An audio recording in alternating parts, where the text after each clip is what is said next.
Radhe Radhe, welcome back to my YouTube channel. This is Apesha Singh trying to be Arjun of Krishna. So, let me see. Today I am going to continue with the last topic of the making of the Constitution chapter polity by the Lakshmi Kant, and of course the last topic जो था वो था Expert Committee of the Congress. ठीक है? Those who haven't watched my video, please go and watch my previous video. उसको जाके देखिए, comment कीजिए, कुछ क्वेश्चंस मैंने उससे पूछे हैं, कमेंट सेक्शन में मेंशन कीजिए, मुझे बताइए आपको वीडियो कैसी लगी। एंड आज का जो टॉपिक है कॉन्सेप्ट, मैंने बताया छोटे छोटे टॉपिक बाकी रह गए, the chapter is almost over. तो नेक्स्ट टॉपिक जो इसका है वो है criticism of the constituent assembly. मतलब कौन लोग ऐसे थे जिन्होंने, क्योंकि हर कोई यू नो दिस थिंग, कोई भी चीज आप करते हो तो एक कोई इंसान फेवर में होता है, कोई आपको क्रिटिसाइज करता है। जब इतनी सारी चीजें सब अच्छा अच्छा बोल रहे थे कि कॉन्स्टिट्यूशन असेंबली ऐसी है, अच्छा है, कमेटी बनी, कॉन्स्टिट्यूशन इतना अच्छा बन के तैयार है। हम टीचर्स के बारे में नेक्स्ट चैप्टर में पढ़ेंगे, ठीक है, वो नेक्स्ट क्लास है हमारी। तो सब अच्छा अच्छा बोल रहे थे, तो कुछ लोग तो ऐसे होंगे ना जो इसको क्रिटिसाइज कर रहे होंगे। There must be some people who will going to criticise this thing. तो क्या क्या क्रिटिसिज्म से, that is also very important. होता है ना हर चीज का एडवांटेज होता है, कुछ डिसएडवांटेज होता है। तो कुछ लोगों को कमियां लगी थी, there are certain critics, there are certain criticism. और कंस्ट्रक्टिव क्रिटिसिज्म आई फील हर किसी की लाइफ में होना चाहिए, जहां पे constructive criticism is like a feedback where there is a scope for improvement, जहां पे आप चीजों को इंप्रूव कर सको। So it is important. It's not, हमेशा ऐसा नहीं होना चाहिए कि चीजें हमेशा फेवर में बोली जाए। कुछ नेगेटिविटी, कुछ नेगेटिव, कुछ constructive criticism, as I said, कोई सुनोगे तभी आपको एक you introspect yourself and then you will improve it, है ना, आप इंप्रूव करते हो। सो बेसिकली तो अब क्या क्या क्रिटिसिज्म थे, what was the criticism of the constituent assembly. सबसे पहला क्रिटिसिज्म था it's not a, that is सबसे फर्स्ट क्रिटिसिज्म जो इसका था, that is it's not a representative body. कहा कि कॉन्स्टिट्यूएंट असेंबली एक रिप्रेजेंटेटिव बॉडी नहीं। क्यों ऐसा कहा, why this है? उनका कहना था कि it's not a representative body. Why? Because it is not directly elected by the people of India on the basis of universal adult franchise. क्योंकि इन लोगों का कहना था कि not, ये डायरेक्टली इलेक्ट नहीं हुआ है, not directly elected by the people of India. ठीक है, लोगों ने by the people of India directly elect नहीं किया एंड यूनिवर्सल अडल्ट फ्रेंचाइज के बेसिस पे सिलेक्ट नहीं किया। इसने कहा कि तो हर किसी का, जब लोगों ने डायरेक्टली इलेक्ट नहीं किया है तो फिर ये रिप्रेजेंटेटिव हर किसी का दे कैसे रहा है। This is how the people criticize. लेकिन हम ये बात जानते हैं अच्छे से कि हर कम्युनिटी का एक हर एक का रिप्रेजेंटेटिव था, जहां पे it has representative of all the section of society, चाहे हिंदू हो, मुस्लिम हो, एंग्लो इंडियंस हो, क्रिश्चियंस हो, इंडियन क्रिश्चियंस हो, यूरोपियंस हो, है ना, पारसीज हो, सबका क्रिटिसिज्म था। ओ गॉड,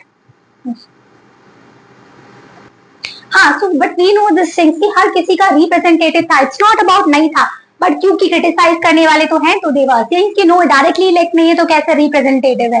बट आज के टाइम पर तो होता है ना। So it's people criticising. अब क्या फायदा, करने दीजिए। Next is not, it's not a sovereign body. कुछ लोगों का मानना था कि कॉन्स्टिट्यूएंट असेंबली एक सोवरेन बॉडी नहीं है। सोवरेन मैंने आपको बताया भी था कि मतलब डिसीजन मेकिंग की पावर, एक्सटर्नल और इंटरनल डिसीजन मेकिंग पावर जो है, ठीक है। तो उसने कहा कि कॉन्स्टिट्यूएंट असेंबली अपने आप डिसीजन मेकिंग नहीं कर सकती है, ना इंटरनल ना एक्सटर्नल। ऐसा क्यों कहा? ऐसा उन्होंने कहा कि सी इट, उनका यही कहना था जो क्रिटिसाइज करे, there are certain critics who says that it is not an sovereign body.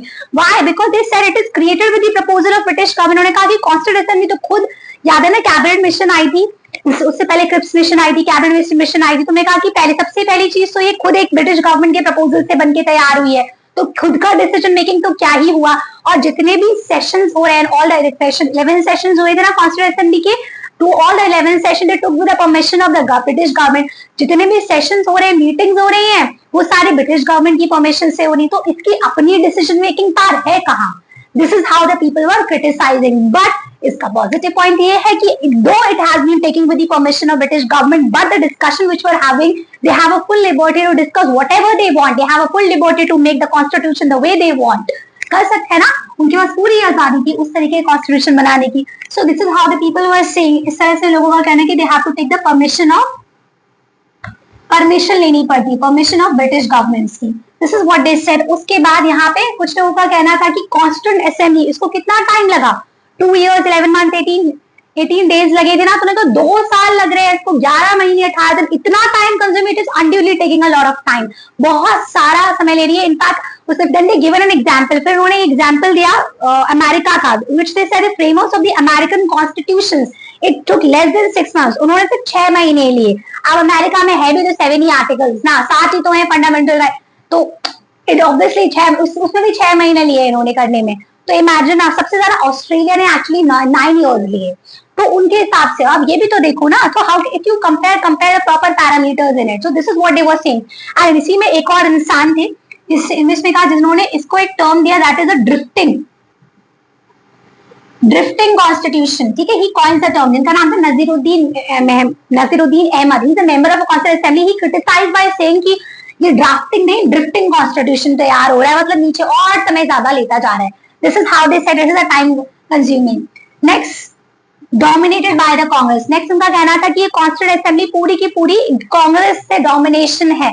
ठीक है, कांग्रेस से डोमिनेशन किया है। सो इन विच किसी ने तो ये कहा कि इसके लिए कॉन्स्टिट्यूएंट असेंबली के साथ one party Congress, it is a one party body and it is which is essentially in a one party country, so they have said assembly is a Congress and Congress is India। ठीक है, तो क्या बोला कि assembly जो है वो पूरी कांग्रेस है और कांग्रेस ही इंडिया है। तो they were trying to say this thing कि इस पूरी कॉन्स्टिट्यूएंट असेंबली में सबसे ज्यादा मेजोरिटी पार्टी जो है वो कांग्रेस की है, तो डोमिनेशन कांग्रेस पार्टी का है, मतलब सबका प्रॉपर रिप्रेजेंटेशन है ही नहीं। This is how the people were criticising. ठीक है, उस समय उसके बाद कुछ लोगों ने कहा कि इसमें ज्यादा से ज्यादा लॉयर्स है, पॉलिटिशियंस का डोमिनेशन, ज्यादा लॉयर्स बहुत है, पॉलिटिशियंस बहुत है, सबसे ज्यादा ये लोग हैं। तो और इसलिए कहा जाता है it is because of these lawyers की वजह से, पॉलिटिशियंस की वजह से ही हमारा जो कॉन्स्टिट्यूशन है वो इतना बल्कि है और इतना कॉम्प्लिकेटेड लैंग्वेज है।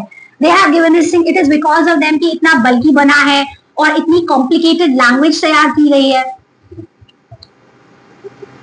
ठीक है, इतना बल्कि है, इतना कॉम्प्लिकेटेड लैंग्वेज है। And next is saying it is dominated by the Hindus. ऐसा कह रहा है कि सिर्फ इसे एक ही पार्टी जो है हिंदू कम्युनिटी वहीं से डोमिनेट करे, does not have the representative of all the section in Indian society. This is what we have a criticism of the Constituent Assembly. Let me make a quick division and then we end this topic. So it's not a representative body to which they have said it is not directly elected by the people of India on the basis of universal franchise. लोग directly elect नहीं करते। दूसरा का it's not a sovereign body, मतलब decision making की power इसकी खुद की नहीं है। Of course they have to take a permission from the British government. Next they are saying बहुत टाइम कंज्यूमिंग, बहुत फालतू टाइम ज्यादा लेता है। So one of them decide they have also coined the term drifting constitution. Congress ने इसको dominate कर रखा है, assembly is a Congress and Congress is India. This is what is saying, lawyers बहुत ज्यादा है इस असेंबली में, इसीलिए कॉन्स्टिट्यूशन इतना बल्कि है, इसकी लैंग्वेज इतनी कॉम्प्लिकेटेड है।